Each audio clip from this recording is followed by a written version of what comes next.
Thank you for attending the third Cannabis Investor Webcast. I would like to thank our platinum sponsors, Lexaria Corporation and Viridian Capital and Research. Please view the Viridian Cannabis Industry Report, which can be found on our website or at viridiancr.com.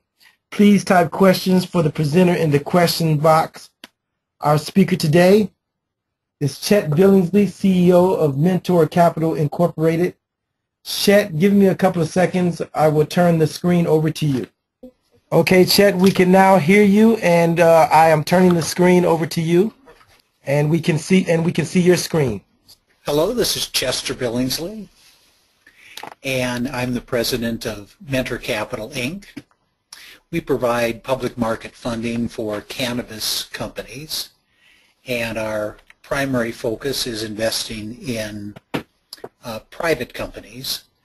Recently, in the Viridian Capital compilation of different companies in the M&A and marijuana investment sector, we were ranked number one with 154% gain during 2014. They'll be presenting at the end of the day today, and I highly encourage folks to listen to them. They've done a great job. Recently, we were also listed in the 8 hottest marijuana public companies by Forbes Online. I'm from the classic investment environment. I'm not from the cannabis world per se, and as a brief history of the company, I'm the founder from 1985. We started in Silicon Valley, took the company public in 1995, and in November of 2013 switched from investments in the cannabis space to investments in the medical marijuana. We picked medical marijuana because the particular investments we were involved in the cancer space were not being reimbursed by the federal government. So we felt we could still support the medical advancements in the cancer world by the advantages afforded by medical marijuana for our cancer patients. The medical benefits, and that's our strong bias, are the reduction of nausea, stimulation of appetite, and suppression of pain. Also, and this is a tremendous advantage with medical marijuana, it reduces seizures. There's considerable increasing social and medical acceptance of marijuana as a medicine, and this will continue to increase as more states continue to legalize medical marijuana and marijuana for social use. There's considerable research, but most of that research is done overseas, especially from Israel. On the social use side, we had to come to grips with that, being a conservative by nature. We found that there's a substitution effect, meaning there's only a certain number of people that will seek to be intoxicated every day. And if medical marijuana or social use marijuana is available, there's a shift, not an increase in the number of people that get intoxicated, but rather a shift from crystal meth, heroin, alcohol, and crack over to marijuana use. Since marijuana is the most benign of these drugs, it reduces the deaths and damage to people's health as people shift over to marijuana use. It also reduces the gateway introductions that occur when individuals with an illegal background are trying to shift people into harder drug use by giving away free samples. That just doesn't occur in dispensaries. But we're here to make investor returns for people. And in general, as I looked at the cannabis space, we said, well, a rising tide will float all boats. And the overall market has significantly increased, although the number of cannabis public companies has increased even faster than the market has increased. There's been so much recent oversupply of public companies entering the cannabis and marijuana space that the index has gone down. That's the value per share has gone down. But when you look at the overall, the total market, that total market is increasing. There's also an increase in overall marijuana sales. We look to see approximately a 20 times growth over future years as there's a rotation from the illegal market into the public market. Mentor Capital in particular is reported by Viridian as up about 154% year to date, measured at the end of the latest quarter. We expect, especially in the marijuana investment and merger and acquisition market, that there will be considerable growth. That growth will occur because of consolidation, and this is telegraphed by the Viridian research also. We have already been approached by other public companies seeking to merge with us in some way, shape, or form in order to increase their return and avoid some of the costs that come from going public that are sometimes hard to bear for a smaller public company. In order to get the maximum return for investors, we break things down as a investment equation.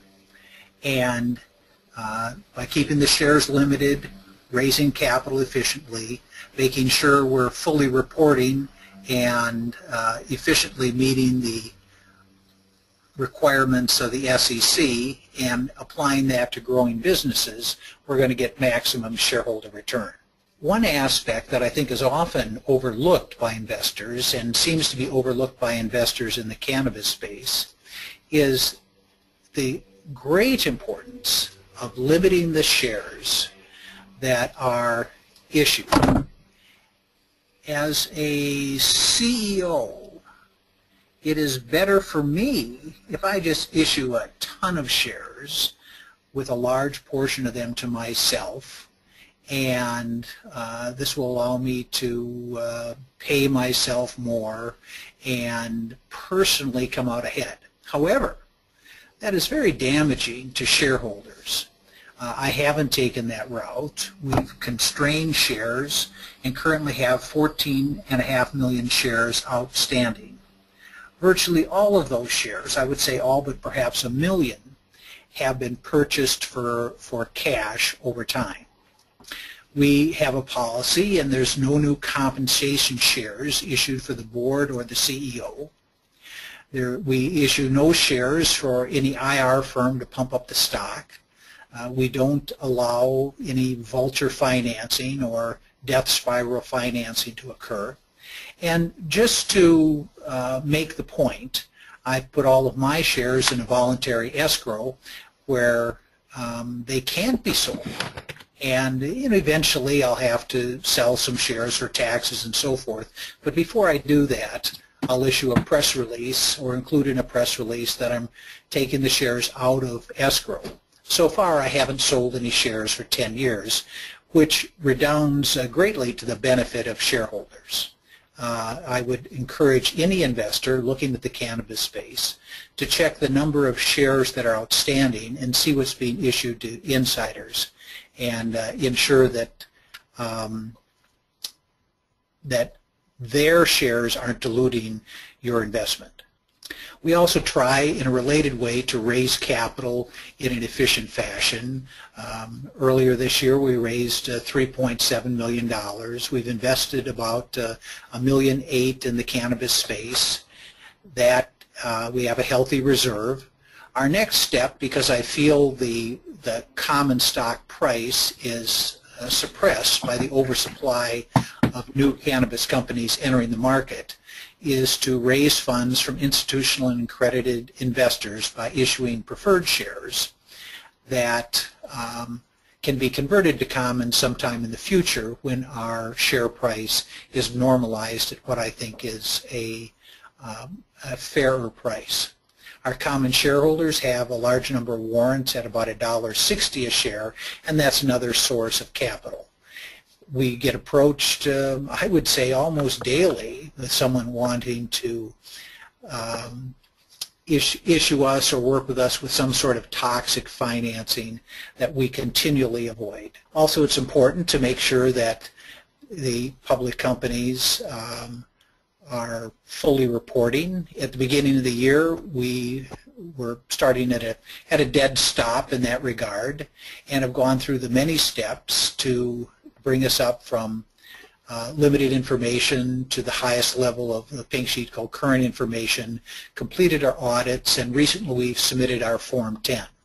Now, this is a very important milestone for the stock performance, because when a company is fully reporting and effective, and our Form 10 will be effective on January 19th of 2015, when a company is fully reporting, a large number of institutions and funds can invest in your company where prior to that they could not. So that increasing demand, other things being equal, is good for the share price. Ultimately, however, you have to invest in good growing businesses. And we've been doing that since 1985, when we started with $1,000 and put together a large chain of private companies. In this space, we have Cannabis as one of our companies. They produce the Cannabis directory. They have 4,500 companies listed there, and it's a great resource and way to contact different companies in the space. We've also funded Nevada Cannabis Ventures, which is providing seed capital for a hedge fund that is targeting Nevada-based cannabis companies. This is a good example. We were called. They said they needed funds for the formation of the management company, the top level, not just as a regular investor. They needed the money. We supplied the money the next day. I think it was $100,000, and we will do very well on those sort of investments. We backed out of virtually all of our other public company normal stock investments. We did that because it appeared to me in early 2014 that the cannabis sector was overbought, and everybody saw the peak. The cannabis index peaked at about 1,010. Now it's down probably about 148, and we exited in that range. The one company that I've kept is GWPH. I like them. I'm rooting for them, and they've done relatively well for us. We have a limited residual cancer portfolio because we were in the cancer space. Some of our private investments we can't just with alacrity get out of. We have to wait for an exit opportunity, but they're up a couple 100%. We also have a legacy investment that has also about doubled in Arizona, and it's just a normal business in the waste management business, and we'll exit that again when a likely opportunity appears. A large investment we made this year was with Bain Corporation. We funded about 4 projects with them, if you include them in general, put in about $1.5 million cash earlier in the year. We have a dispute with them, and I believe what will happen there is we'll receive our money back plus the court-appointed interest or specified interest and some amount of legal fees. We'll rotate that investment, we'll rotate those funds back into the cannabis space. Independent of that, we also have early 2015 acquisitions lined up. There are 3 that are probable, and I think they will be exciting and large. An area that's harder to define, but I think is important, especially I'll say on my side of the ledger. When I say that, I'm talking about the investment banking world. There is 2 areas coming together in this overall investment. One is investment banking, and the other is the cannabis space. As I've said, I'm not a cannabis person per se. I'm from the investment banking world, and here I have a long-established reputation and track record. Because of that, we've been able to be mentioned, be quoted, to advertise in a large number of high-quality magazines. I also was invited to write something for Food and Drink generally on the cannabis space and infused edibles, and that was the first foray that they took into the cannabis world, and it was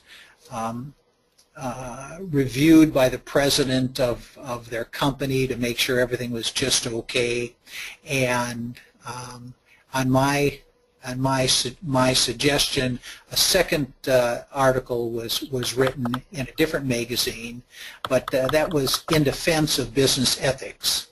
That's a topic that's near and dear to my heart.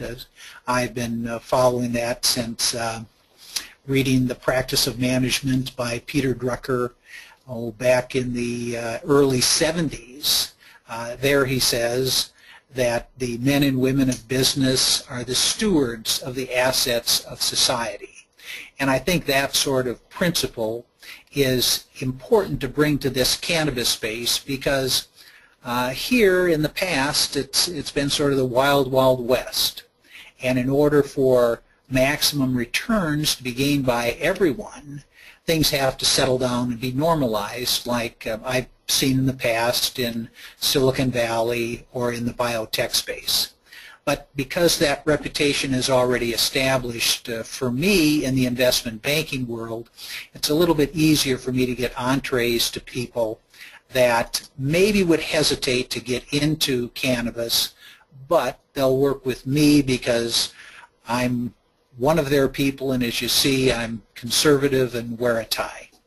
The result of all that is that Mentor Capital was the leading company in the Viridian Capital investment and M&A sector list of stocks. We're up about 154% during 2014. Like everyone else, our stock has had a lot of fluctuation, but if you look at the endpoints of 2014, you can see that on a proportional basis, we started about like everyone else in the beginning of the year, and now are considerably higher and have gains where other people have losses. That's sort of the bottom line. By controlling the number of shares outstanding, our share price will go up. By ensuring that we raise money efficiently, that keeps ourselves from being diluted.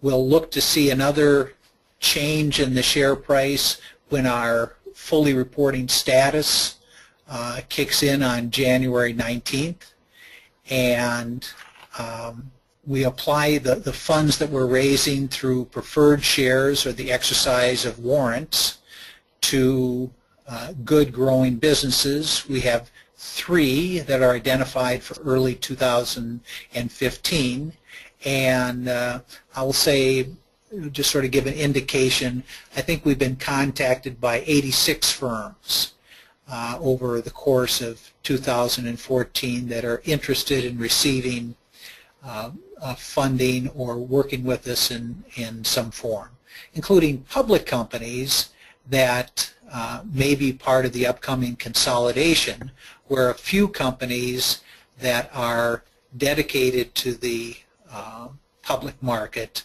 will survive and come out on the upside moving forward. We certainly think that Mentor Capital will be one of those remaining companies. That's the end of my discussion today, and I'm happy to take any questions that people might have. Thank you, Chet. Give me a couple of seconds to queue up questions. The first question: are there any funding benefits are there any funding benefits of you being a publicly traded company? Sure. I started as a private company, and was a private company for about 15 years, and raised money privately and publicly. So I'm very aware of those benefits and that difference. The key is, on a private company, there perhaps isn't a chance for an exit. Some people refer to that as the Roach Motel problem. Easy to get into, but impossible to get out of. So if a company is private and stays private, then the return to the investors has to come from profits derived over time. So you make a $100,000 investment, and if the return is 10%, growing to 20%, you'd say, well, gee, that's great, but it will still take 7 years just to reach break even on your investment. Your investment's still there, but you can't get your investment out of the company. It's already invested into the desks and building and inventory. After, say, 7 years of a very profitable, well-run company, approximately, you can start having a profit. And maybe sometime in the future, when the company is sold, maybe it's 12 years or 15 years, then you can get your money back out of it. But that's a long time. When people look at things, they often don't want to be locked up for more than 1 or 2 years. With a public company, you can take in investments and tell those same people that are making the same sort of investment into the same type of company that you're making this investment, and these shares that you're getting, usually in 6 months or a year, can be sold if you need to. We, of course, hope that you hold on to those shares and grow with the company for 2, 3, 4, 10 years. I still have I remember the original lady that made the original investment in our company 29 years ago. She's still one of our faithful shareholders. But if somebody gets a divorce, has an illness in the family, has a business catastrophe, loses their job, they can get out quickly and don't have to be locked in, needing the money but seeing it locked within the bricks of the private company. So the big advantage of a public company is the liquidity. You can get in, and then over time you can get out. Next question, and I know you touched on becoming fully reported, but the question is, why did you choose to list OTC in the first place? Well, I took the company public some time ago, and in 1995, and we never grew large enough to be a NASDAQ company, and recently it seems that will be in the cards, and of course that's our hope and projection. Since that's the case, we ramped up our reporting at some large expense to get ready to move to NASDAQ. But the original reason that we're on the OTC system is just that that's where we started. Keeping in mind that in the very, very beginning, I only had $1,000 and started this business and just kept working it forward over time and doing acquisitions and financings and getting it bigger. We're now at a point where it seems probable that we'll move to a national exchange in the not too distant future. Next question, what is the status of your audit? Our audit is complete. That was the audit for 2012 and 2013. That's done. And in addition, the review, because you don't audit halfway through the year, but our review for the first 3 quarters is also complete. So the 2012 audit, 2013 audit, and first 3 quarters of 2014 are all done, and the audit letter is issued. Those financials are attached to our Form 10. Our Form 10 was submitted to the SEC on November 19th, and you can go to the say Edgar Online or the SEC Edgar system, type in the Mentor Capital name, and all of that will pop up and is available to you. We also attempt, and I think it's done, to have that same information available on our website. So the answer is it's all done. Now we're getting ready for the next year. Next question, Chet, and I'm going to combine 2 questions. The question is, Deutsche Cannabis AG has just been announced, and I guess they're funded by Deutsche Bank, I guess. What does this mean for the industry? What does this reflect? And when do you see institutional investors entering the cannabis market, and what's kind of holding them back right now? Well, yeah, the Deutsche Bank move, and we're in contact with people involved in this overall those overall activities, is a good positive step, because other people, if they feel they're of less caliber than Deutsche Bank, will say, well, if they do it, we can do it too. And there is quite a herd mentality on Wall Street. And there is sort of protection in that herd. The SEC or some regulator can't easily go after the larger players. They can, but they probably won't go after 10 larger players. Back in November of 2013, when I went to the National Cannabis Industry Association conference, really I and one other group were the only 2 investment banks that were represented. And as Colorado came online, and then things became exciting, now, as they say, you can't swing a cat without hitting an investment banker at one of these conferences.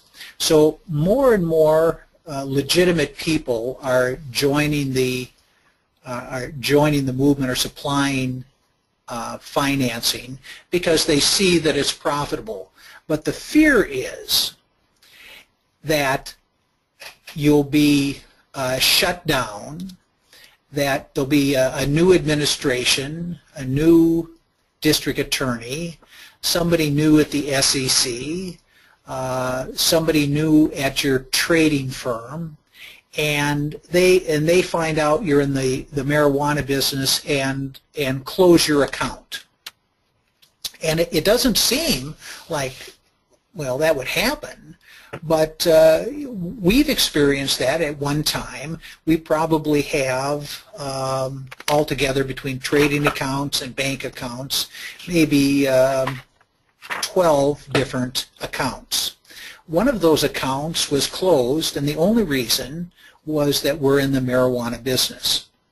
So that it wasn't a surprise to me. I knew that that's happened. If a company has only one or two accounts and isn't used to that, they can, or isn't prepared for it, they can really be in a hurt if their main bank account, for example, is closed and they can't take credit cards. For larger capital suppliers, you can have an auditor come in. And the auditor comes in and sits in your conference room for 6 months, reviewing all of your emails, all of your transactions, and just clogs everything up. It's much easier just to say, well, we won't go in there yet. We'll wait for somebody else to take the lead and take a couple arrows to the chest. So it's the enforcement is unevenly applied, and there's no logic. There's not a clear guidelines for it. So I hope that's helpful. And the overall rule is that if you receive funds in any financial institution from illegal means, those funds can be forfeit. So now you take a big investment firm, and what sort of risk do they want to take versus the reward? Their reward is commissions. Their risk is all the money that was invested. So usually it's not a good transaction for them. And it's one of the reasons if you've tried to deposit paper certificates that often those cannot be deposited by normal means. Next question, Chet. Due to recent developments with Bang, should any reference to Bang be removed from your website or marketing materials? Well, we've made a press release on that and have said that we have made an investment into Bang, and we've said that we'll continue to list them as an investment until it's resolved and resolved by the court. It would be improper, I think, to have a blank to represent $1.5 million. Now, we do explain that in quite some detail in our Form 10, and we'll probably emphasize that further. The courts have to decide what's going to happen. There's only two logical outcomes, and one is we receive funds back with or without interest, some degree of funds back with or without interest, or we receive some ownership in Bang. And we're currently operating through the courts and arbitration to get that straightened out. And it's an area that is hard to represent. Perhaps we should just have a Bang, we're in a legal proceeding, and we're looking to return our funds and reinvest that into perhaps some other infused edibles company and compete with them. We did it the way we announced at the time, and we'll continue to do that until we announce a different way of portraying it. Next question, Chet. The investment in GWPH represents what percentage of your current portfolio? Oh, it's very small. I backed out of all the public companies when things were at the top. The total investment is maybe, I have to think about this a second, maybe 0.1% of our portfolio. Most of our investment is in private companies. If I feel that I can get a better return in public companies, I will start investing there again. But I want to make sure that things settle out. For example, it would not have been prudent to have a portfolio in public cannabis companies over the last couple months. And by not being there and looking to make arrangements with other private companies that are not affected by the market, I have avoided some losses. I might say here just as a general observation for people making investments, is that of course, there was a spike in the cannabis index or the cannabis market in March, speaking about March 11th to 17th. And then things came down as almost a public company a day entered the fray. That means that there's a lot of people that invested at a higher price that now hold stock at a lower price. Those people right now are selling their shares to realize tax losses to lay against the gains that they have hopefully received with the growth of the S&P. As they do that, that should, theoretically, artificially depress the price of cannabis stocks now through year end. That phenomena should change or should stop at the end of 2014 on December 31st, and after that is a buying opportunity for people in general, and also those same people that sold may reload. They have to wait a period of time so they don't get caught contrary to the tax laws. But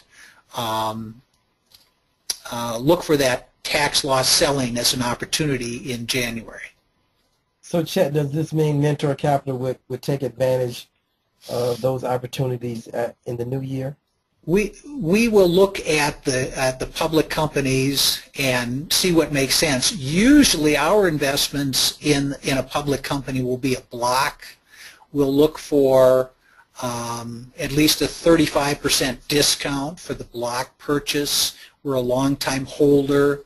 So the purchases that I make or that Mentor Capital makes, usually because of their size, are going to be much larger and much more lucrative than a normal investor can make. And it's hard to, is there a 35% discount for a regular stock purchase? Probably not. And then I can go to a different company or a sister public company, ask for a very steep discount, receive that discount, and have the basis for it start at the low price in January or February. And we're looking at those sort of transactions right now. Next question, Chet. What is the process to getting funding from Mentor Capital?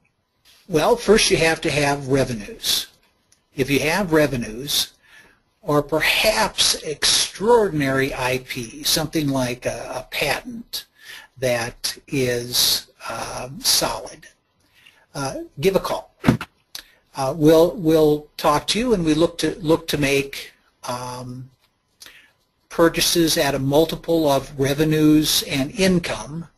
There's lots of people out there that have good ideas and say, I have a piece of paper here, and the piece of paper, we'll call it a business plan, says that I'm going to be rich if you give me $1 million. And since the piece of paper says I'll make $10 million, if you give me $1 million, I'll give you 10% of my company.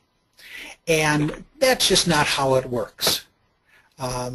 If you have hardly anything going, the best way to get funding is to talk to friends and family, work things up till you have, sell a dozen of whatever the product is that you have. Establish a track record. If you don't have that track record, attract others to join you in a team that does have, that they do have the track record. And when you have everything together and you've raised some money, then go to the next step by talking to a dentist or doctor or a few rich people that you know. And at that point, you're probably ready to approach institutions. The next question, Chet, is you mentioned Viridian Capital and research earlier in your presentation. What is the importance of sell-side research to cannabis companies and also to individual investors? It has two big benefits. The individual investor usually doesn't have the time to go through 100 companies and determine what the cash flow is, find the hidden traps, review the contracts. That might take 50 or 100 hours to do. So when somebody puts together a work that covers the industry, for the individual investor, it is a great benefit.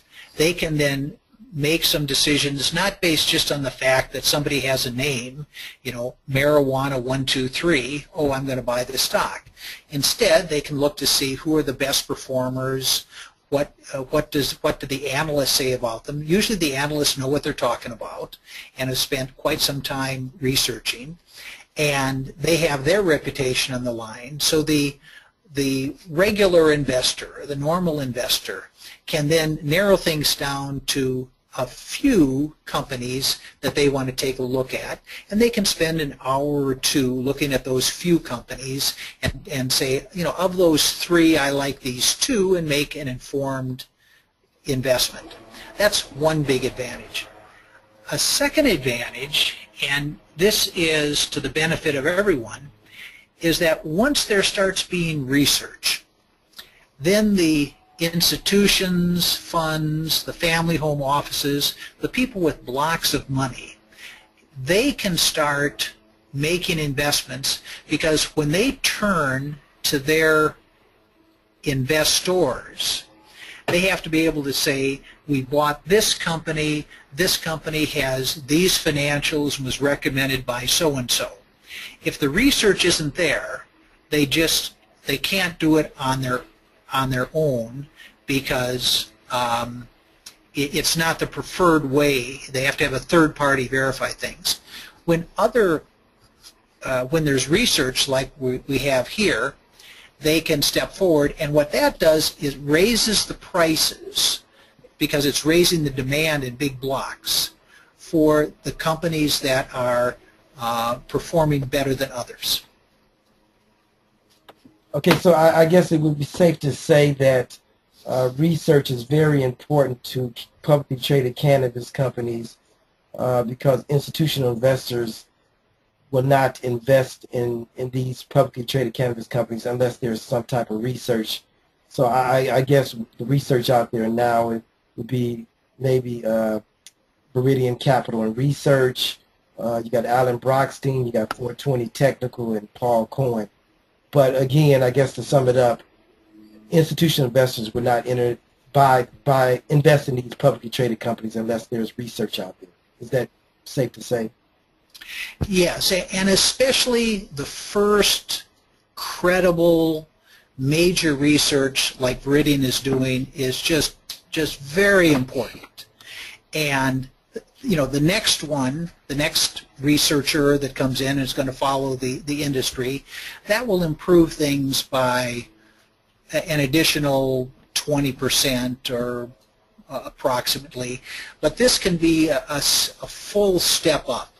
And somebody like Viridian Research is different than Alan Brockstein. He does yeoman's work in keeping track of everything that's going on, but it's not put together in a form that allows an institution to rip out a page or prepare their own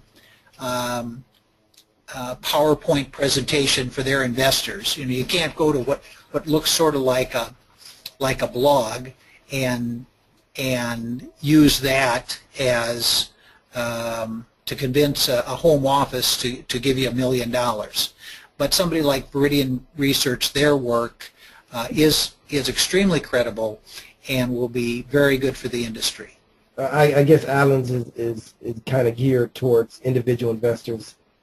Yes, the retail investors, and if you're especially a technical trader, and you can get the word from Alan 6 hours before the next guy, and you jump in or jump out, you can do very well.